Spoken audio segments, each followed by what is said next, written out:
Hi, this is Matthew from MK Images and welcome to this tutorial. In this tutorial I'm going to talk to you about the Liquify tool and how it can be very effective in particular moments in your editing.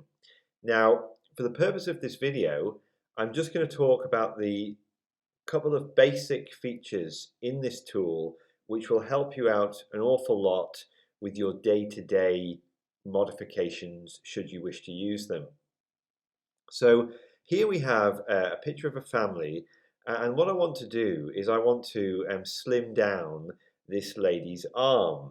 So the first thing I need to do is I need to turn this layer into a smart object, because if we turn it into a smart object, that means that our edit in the Liquify tool is non-destructive, and we can go back in there and amend and make the changes and change what we've done. So we're working in a non-destructive manner.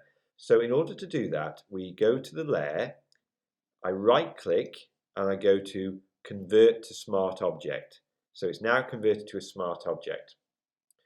From there, I now go to filter and liquify. This brings up the Liquify interface.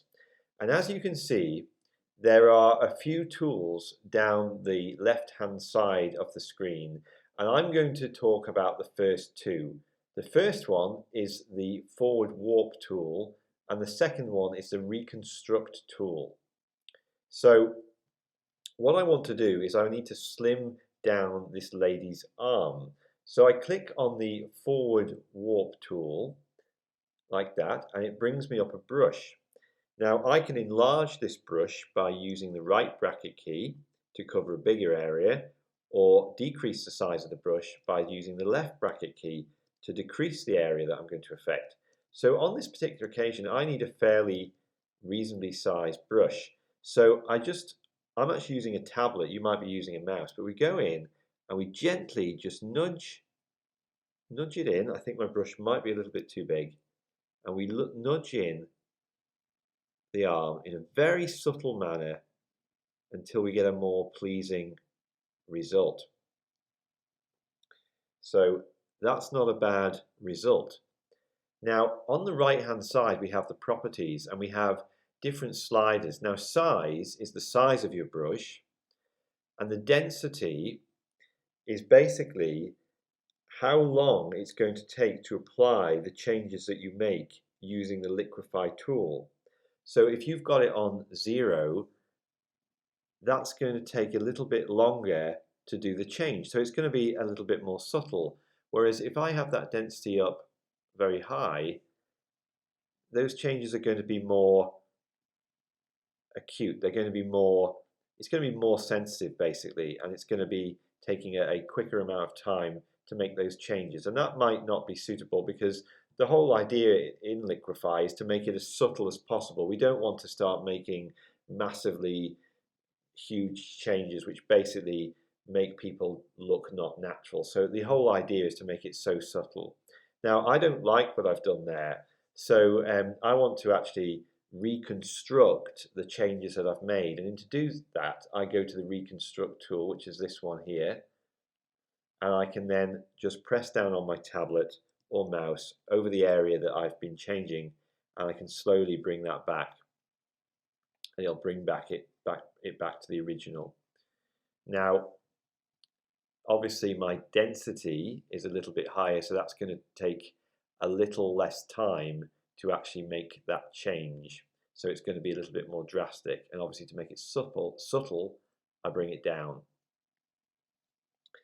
Now the pressure here, if I go back into the forward warp tool, the pressure, think of it as if you've got a white piece of paper and you've got paint on a piece of paper, and there is water on that paper. If there's more water on that paper, we're going to be able to move around that paint really easily, and it's going to be spread all around. Now that's what pressure is, because if I put that pressure up to 100 and I start playing around with this, I mean, you can get some pretty drastic results, and that's obviously as if the pixels are easily bashed around the image, and we don't really want that. But for the sake of this tutorial, it gives you an understanding as to what it actually does. So I'm going to restore that by pressing restore, and I'm going to put my pressure down to about 30. So to actually do this little job, I'm just going to do this for you here just to show what I do. So I go to the forward warp tool. I want the density set, I think, about 50. I want the pressure probably set around 24 roughly, and I just want to go in and I want to subtly change the shape of this lady's arm. I might change the bracket keys for the size of the brush, and all I do is go in and change it. I might even change the outside area of her arm as well, just subtly. And I quite like that. I mean, if you go to the preview on and off, you can see where the changes have been made. And I think that's quite a pleasing result.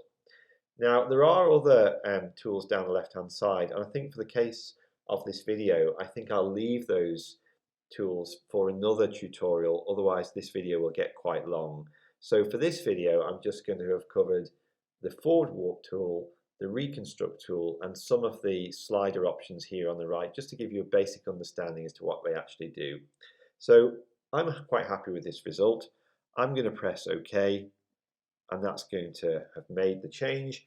But do remember that this is a smart object, so at any time we can go back into there and affect and alter the changes we've made should we wish to do so. So that's all I've got to say for this video. I hope you found this video of value. Stay tuned for some other tutorials that I'm going to have coming up on a regular basis.